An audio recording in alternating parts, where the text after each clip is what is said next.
How to add line items in Jobber. In this video, I'll show you how to add line items in Jobber.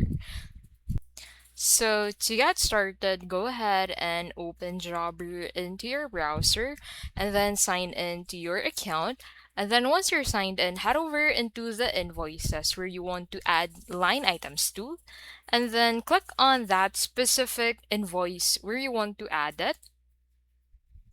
So on this invoice, click on this edit button at the top right, and that will allow you to edit this invoice. So once you scroll down, you will be able to find this option to add line item. So once you click on it, you'll be able to add line item for this invoice.